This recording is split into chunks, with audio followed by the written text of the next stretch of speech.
안녕하세요. 반갑습니다, 여러분. 연애고스TV 송미정입니다. 즐거운 하루 보내고 계신가요? 오늘은요, 제가 특별한 분과 함께하는 시간을 만들었는데요. 성범죄 해결사라는 유튜브 채널을 운영하고 계신 법무법인 이엘의 민경철 변호사님과 함께하는 시간을 갖도록 하겠습니다.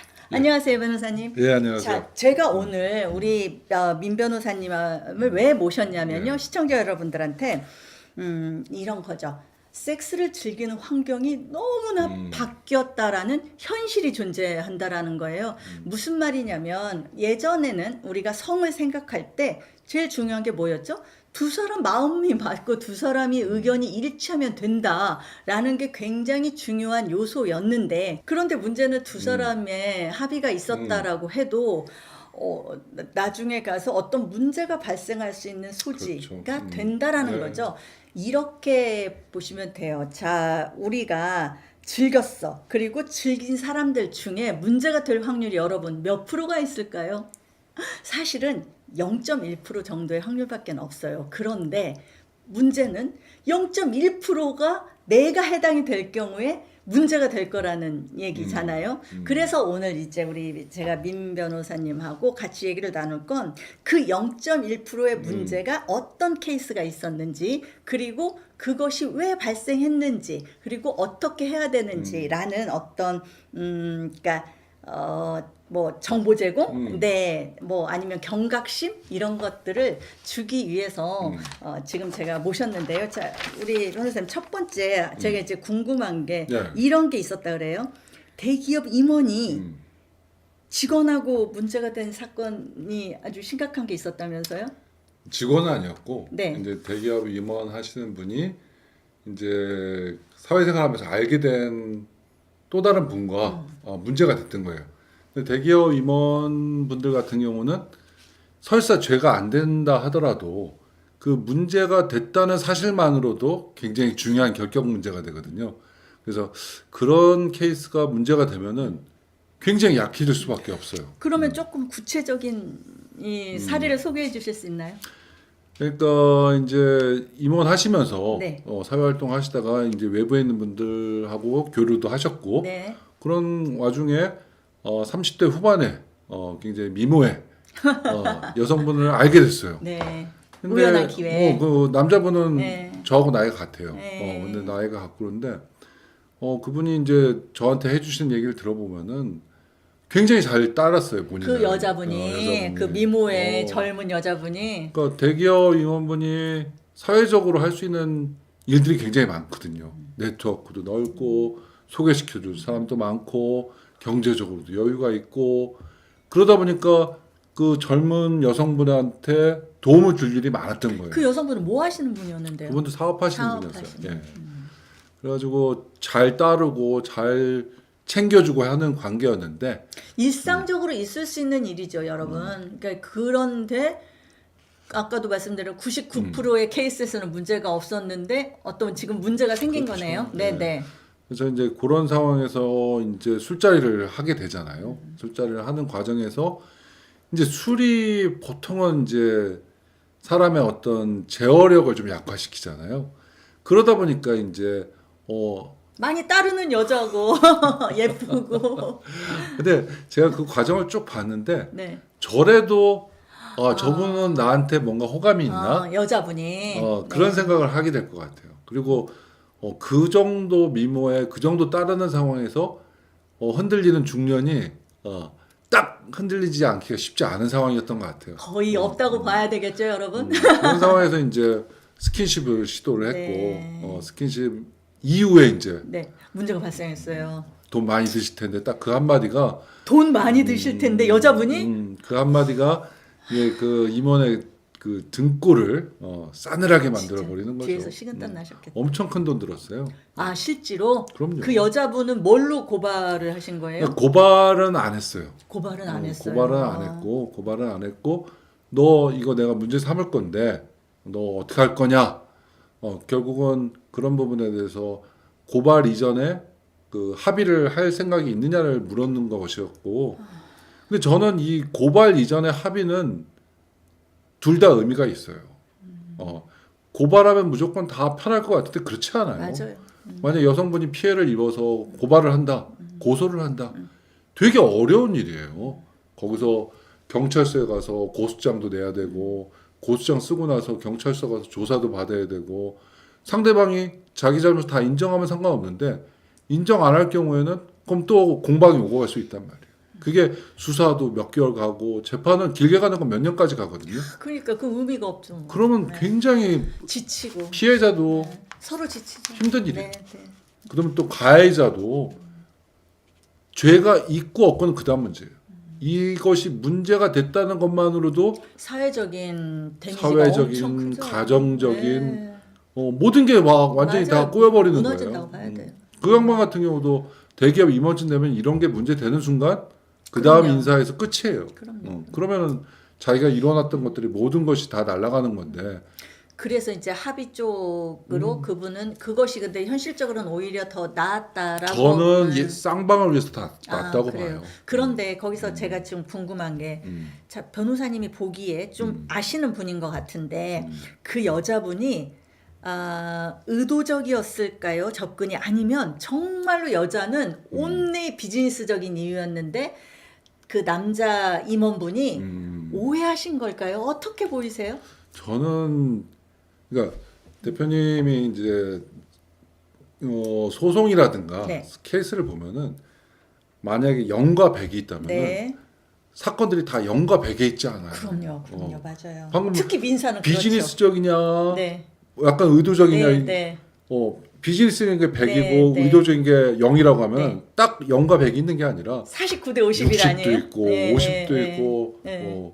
제가 그 여자분의 마음은 모르죠. 아. 근데 그 여자분과 함께 나눴던 뭐 여러 가지 대화 내용이라는 거 보면은 상황. 충분히 남자 입장에서는 오해할 수 있다. 저분이 나를 비즈니스적인 거 외에 인간적으로 되게 호감을 느끼는구나. 이런 생각을 전 충분히 할 수 있었던 상황이라고 그러면 봐요. 이제 두 번째 그 부분에 대한 질문. 자, 여자분은 그것도 확인할 수 없는 건가? 그 여자분은 정말 나는 오로지 비즈니스로 이 임원분과 잘 지내려고 했는데 이 사람이 지금 오해를 해서 난 너무 기분이 나쁜 걸까요? 아니면 나는 사실 마음은 있었는데 그러니까 약간 도를 넘는다거나 아니면 나는 좀 다른 의도를 가지고 있었다. 그러니까 이분의 어떤 지위나 네트워크를 이용할 생각이었는데 이분이 선을 넘은 것이다. 어떤 잘 모르 그것도 애매하죠. 그거는 뭐 잘못 얘기하면 또 네. 그 여자분에 대한 인격 모독이 될 수도 네. 있는데. 아니 근데 뭐 우리는 구체적인 대상을 놓고 하는 건 아니니까. 근데 네. 다 쌍방이 달라요. 저는 피해자도 대리하고 케이스 가해자도 바이. 다 대리하는데 피해자 쪽에서 오면은 자기는 완전히 비즈니스적인 관계였다라고 얘기하는 거고 가해자는 충분히 오해할 수 있는 상황이었다라고 설사 그게 아니라 하더라도 그렇게 생각할 수밖에 없었던 맞아요. 상황이다. 그러니까 가해자 입장을 편을 들자면 그러는 거고 피해자 편을 들자면 이런 어떤 남녀 상열 지사에 있어서는 그 두 사람이 주고받았던 그 많은 일들과 상황을 일반인이 알 수가 없는 거니까 오해를 할 수도 있고 잘못 판단할 수도 있고 아니면 또 사람 마음이 예전에는 이런 마음이었다가 마음이 바뀔 수도 있고 아주 다양한 케이스가 있을 것 같아요. 대표님이 지금 얘기 잘하신 거예요. 네. 저는 성범죄 변호를 하면서 제일 많은 사람들한테 얘기하는 게 뭐냐면은 모든 게 다 관계의 문제라는 거예요. 관계. 둘이 좋으면 뭔 짓을 하는데 그게 뭔 문제가 돼요. 둘이 좋으면은 네. 네. 둘이 좋으면은 뭘 성관계뿐만 아니라 그 이상의 것이라도 둘이 좋으면 다 되는 거예요. 근데 제가 일을 하다 보니까 느끼는 점이 뭐냐면은 그 관계는 변한다는 거예요. 관계는 정말 뜨겁게 좋아하던 관계도 정말 원수 같은 관계로 변할 수도 있는 거예요. 그렇죠. 남녀 사이는. 대부분 문제들이 그래요. 좋았던 관계에서 이루어졌던 일들이 뭔가 틀어졌을 때 그걸 끄집어내는 거지. 너무 중요한 어, 지적을 하시는 거예요. 처음서부터 네, 맞아요. 범죄라고 생각 안 하는 경우가 너무나 많아요. 그리고 처음부터 범죄가 아니었을 거예요. 예를 들어 케이스 대부분의 만약에 케이스에 이런 거 있어서는. 있잖아요. 네. 요즘 젊은이들은 성관계할 때 동영상을 많이 찍어요. 그게 이제 뭐 둘이 합의해서 하는 거잖아요. 많이 찍어요. 네, 네, 네. 근데 그게 이제 좀 더 자극을 줄 수도 네, 있고 네, 네. 만족을 느낄 수도 있는 맞아요. 찍는단 말이에요. 유행처럼. 야 그러면은 A라는 사람과 B람이 사귀면서 합의하에 많이 찍었어요. 많이 찍었어요. 그러니까 그러면 우리는 항상 찍는 관계야 이런 생각을 한단 말이에요. 근데 여성분이 자고 있었어. 그래서 너무 이쁘다. 자고 있는 모습이 내가 한번 이거 갖고 항상 갖고 있어야지 하면서 자고 있는 모습 찍었단 말이에요. 근데 얘기는 안 했지. 그리고 나서 또 얘기를 안 했고 또 찍어요. 이제 헤어졌어. 원수가 됐어. 그러니까 헤어졌을 때가 문제죠. 너 그때 나 왜 자고 있는 거 왜 찍었어? 야, 우리 계속 찍어 왔잖아. 근데 그게- 동의 안 했네. 동의 안 한 거예요. 허용이 안 그럼 되는 그게 거예요. 범죄가 돼요? 여자가 신고를 할 경우에? 당연히 범죄가 되죠. 오 마이 갓. 당연히 범죄가 되는 근데 거예요. 남자는 당연히 범죄가 아니라고 생각한 행위잖아요. 그럼 껌껌이다. 행위 당시에는 이게 약간 법률적인 용어 써도 돼요? 그럼요. 이게 네. 허락이라는 게 네. 명시적으로 허락하는 경우도 있고 묵시적으로 하는 경우도 있어요. 이해됐어요, 저는. 어. 그러니까 나 찍어도 돼라고 그러니까 묻는 묵시적인 거는 허락이지, 아까의 관계. 명시적인 건데 네. 맨날 우리 섹스 그러니까. 찍는데 저 묵시적- 자는 거 정도가 묵시적 뭐 문제가 되겠어? 이렇게 생각하는 걸 내가 얘기했으면 언제든지 허락했을 거야라는 게 묵시적 동의거든요. 맞아요. 그걸 자꾸 생각하는 건데 무슨 소리냐? 나는 너한테 허락 안 했다. 법원하고 검찰이나 경찰이 묵시적 동의에 대해서는 성과 관련돼서는 굉장히 예외적으로만 인정해요. 그러면 인정을 안 한다는 얘기로 잘안 봐야 해요. 되겠네요. 잘안 해요. 네. 그럼 무조건 동의하지 않는 건 문제다라고 지금 우리는 판례상 이해를 하고 있어야겠네요. 뭐 무조건이라고 하는 네, 표현은 그런데 네. 굉장히 일반적으로. 제한적으로 인정하고 있어서 네. 묵시적인 걸 주장하는 게 받아들여지는 게 거의 없다고 보시면 그러면 돼요. 변호사님, 두 사람이 사귈 때 아까 이제 관계의 변화를 얘기했잖아요. 그거 좋을 때 오만 걸 다 했어. 그런데 이제 헤어졌어. 그런데 그게 어떤 문제가 발생하지 않으려면 삭제하면 되나요? 근데 삭제하면 증거가 없어지는 거지 사실관계가 없어지는 건 아니거든요. 그런데 사실관계가 있다라고 상대가 얘기하더라도 증거가 없어졌잖아. 근데 보통 어떤 일이 많냐면은 네. 다 좋잖아요 지금. 네. 둘이 좋잖아요. 네. 그러면 같이 찍은 거 본단 말이야. 네. 봐요 그러면. 네. 그럼 성관계하는 영상도 보고. 그럼 거기에 갤러리에 볼 때 성관계하는 영상만 아니라 내가 자는 영상도 사진도 있고 그러네. 기억이 나는 거예요. 그러면은 헤어질 때쯤 어떤 형태로든 그거 풀어가지고 그걸 자기한테 전송하거나 자기 카메라로 찍어놔요. 삭제를 했어도 증거가 남네. 그럼 이제 아니면 남자한테 증언이 남거나. 그렇죠. 네, 예. 증거나 나는 증언이 봤다. 남네요. 그러면 삭제하면은 고소하면은 그 경찰에서 그 휴대폰을 가지고 압수를 해요. 그러면 그걸 가지고 포렌식을 포렌식으로. 하면은 예. 뭐 100% 살아나는 건 아닌데 살아날 수가 있어요. 그러면 아까 대표님 잘 아시는데 증언이 있는 거고 그 포렌식에 의해서 그 삭제된 증거가. 영상이 복구가 될 수 있는 거예요. 그래서 어떤 경우는 영상이 복구 안 되더라도 증언만으로도 범죄가 인정될 수 있어요. 증거에 의해서. 자, 그런데 제가 지금 변호사님의 얘기를 쭉 듣다 보니 결국은 관계의 중요성 내지는 관계의 문제 그리고 관계의 변화 네. 이런 것이 문제가 될 수 있다라는 얘기를 지금 하신 것 같은데 자, 그러면 이 관계의 변화가 문제가 됐던 굉장히 큰 케이스 어떤 게 있나요? 뭐 이렇게 실명을 거론해도 되는 건지 아니면 모르겠는데. 네, 괜찮습니다. 이미 뭐 판결이 났거나 이런 거는. 네. 도지사 한 분이 네, 이제 그 정도로 넘어가면 아실 것 같아요. 그 사안에도 제가 변론을 했는데 네.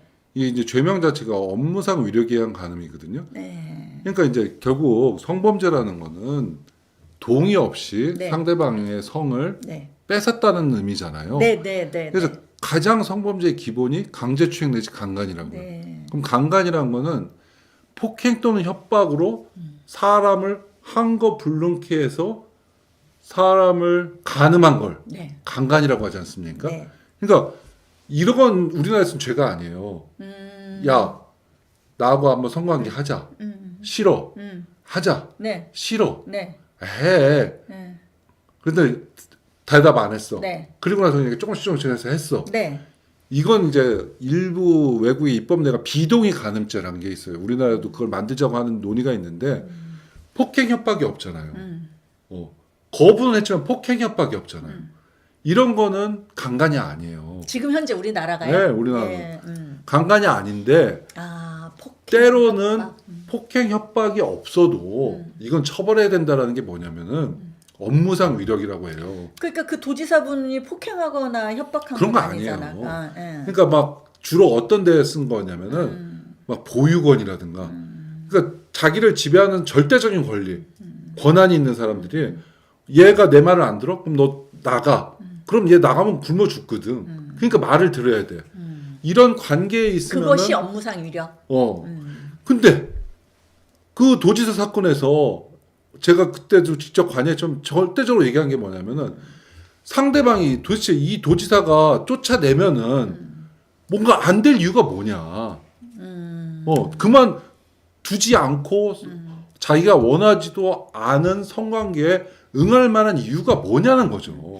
아니 그러면 조금 더 얘기를 응축시켜서 그 너무 깊은 케이스로 갈 필요는 없을 것 같고요. 업무상 위력에 대한 얘기를 집중적으로 조금 그러니까 그게 해보면 되겠네요. 이걸 만약에 확장시켜 버렸잖아요. 그럼 직장 내 상사와 부하 직원 간의 로맨스는 언제든지 업무상 위력에 의한 간음이 될 수 있는 거예요. 이걸 확장시켜 버리면 부장이고 과장이고 사원인데. 그런데 우리나라는 지금 그것을 거의 다 판례상 인정하고 있는 건가요? 업무상 위력을 인정하고 있나요? 그 도지사 판결이 굉장히 중요한 판결이에요. 아. 그 굉장히 넓혀버렸거든 그거는. 그건 굉장히 넓혀버려서 직장 내 로맨스가 다 잘못하면 업무상 위력에 의한 간음이 될 수 있어요. 조심해야겠는데요. 아니 그럼 이건 실제 케이스인데 대학 교수가 학생하고 관계를 했어요. 뭐 검찰에서 영장 청구했는데 영장은 기각은 됐지만 유죄는 났어요. 그러면 학생과 교수의 관계가 그럼 학생이 내가 성관계를 하기 싫은데도 교수가 원하면은 교수한테 밉보이지 않기 위해서 학점을 받기 위해서 장학금을 받기 위해서 난 내 성을 허락해야 되느냐? 아무리 교수가 학생에 대한 어떤 평가권이 있어도 학생들은 응하지를 않는다고요. 근데 이걸 넓혀버리면 평가권이 있다는 것만으로도 때리거나 협박한 적이 없어도 죄가 될 수 있다는 거예요. 이게 좀 실제로 사회적으로 되게 그 뭐라고 해야 되나 논쟁거리? 논쟁거리가 될 수 있는 문제겠네요. 트렌드 자체가 네. 우리가 굉장히 많이 변하고 있다고요. 네. 근데 옛날에 제가 검사할 때는 네. 강제추행에 대해서 벌금이 정해져 있었어요. 초범인 경우에 가슴 만지면 300원, 네. 300만 원, 네. 엉덩이 만지면 500만 원이었거든. 네. 초범인 경우에. 네. 네. 요즘은 가슴 만지거나 엉덩이 만졌는데 합의 안 되잖아요. 구속이에요? 구속까지는 안 돼. 네. 근데 이제 재판을 청구해서 네. 집행유예 이상의 판결이 많이 나와요. 집행유예도 벌이 저기 다 증거가 남는데 뭐. 성범죄가 무서운 게 전과가 한번 나오면은 사회에서 낙인이 찍히는 효과가 맞아요. 있어요. 그 계속 전자발찌를 아니라고 해도 그 등록이 되잖아요. 성범죄자로.